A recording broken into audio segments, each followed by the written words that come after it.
Welcome back aboard Providence. Today, we shall be discussing a topic that is near and dear to my own heart, as it is to that of every other sailor in the fleet. That fine libation known as grog.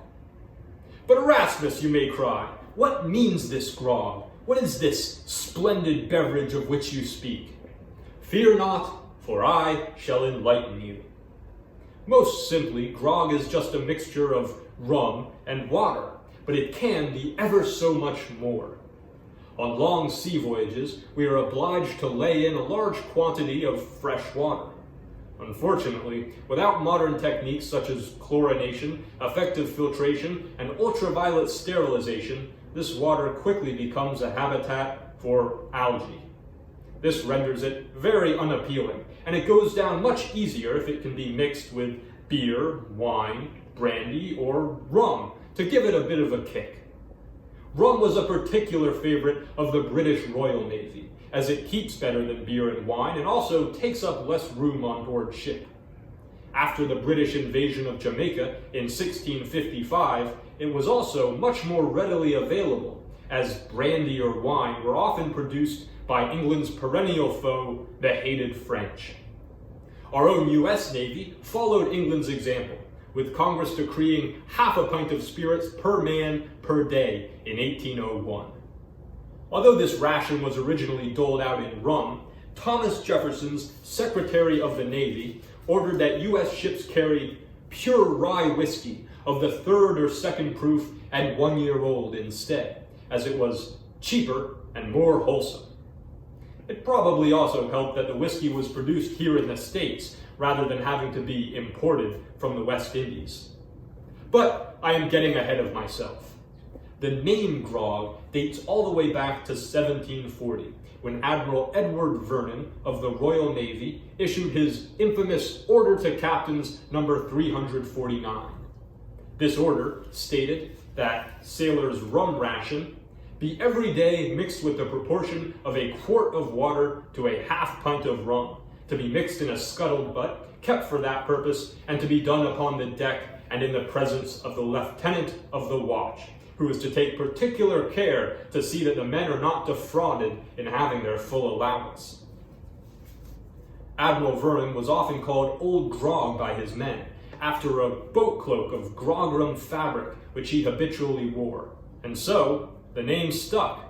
The concoction of rum and water that was first prescribed by the Admiral still bears his name to this day. And that, shipmates, is the story of grog, more or less. There are, of course, many other fine sailors' yarns attached to the stuff. In the Royal Navy, for example, sailors sometimes call rum Nelson's blood, after the famous British hero Admiral Horatio Nelson. Nelson was killed from a shot from the fighting top of Redoutable during the Battle of Trafalgar, arguably the greatest fleet action of the Napoleonic Wars. According to legend, his body was placed into a cask of rum, or more probably brandy, to preserve it for the homeward voyage. When the barrel was opened back up in England, however, it was discovered that some thirsty jack-tar had drilled a hole through the bottom of the barrel and drank up all the spirits. But all this talk has made me thirsty myself. What say I show you how to prepare grog? There is really no right or wrong way to make grog.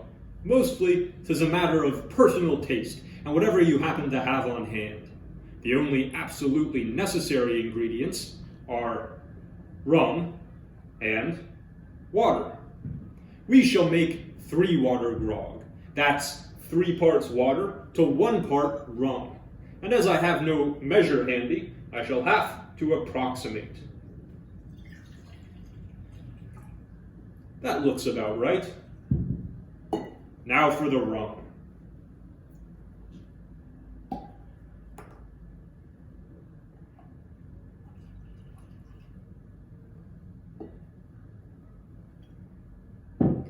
For really proper grog, we shall have to add some lime juice.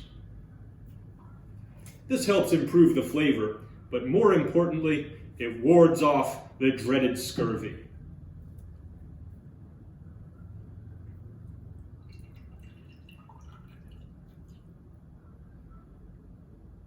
If you have it, you can add some sugar to your grog as well.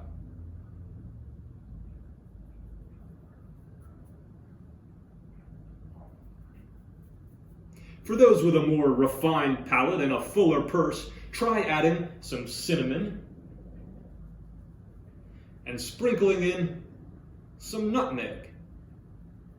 And you elevate your grog to Bumbo, a drink which George Washington himself served to nearly 400 voters during his campaign for the Virginia House of Burgesses in 1758. And that's not the only connection between our first president and our favorite beverage. Remember our old friend Admiral Vernon? The very same man after whom grog is named is also the namesake of George Washington's estate, Mount Vernon, as George's brother Lawrence served under the good admiral during his time in the Royal Navy. But enough talk. 'Tis time we spliced the main brace. Stand fast, the Holy Ghost.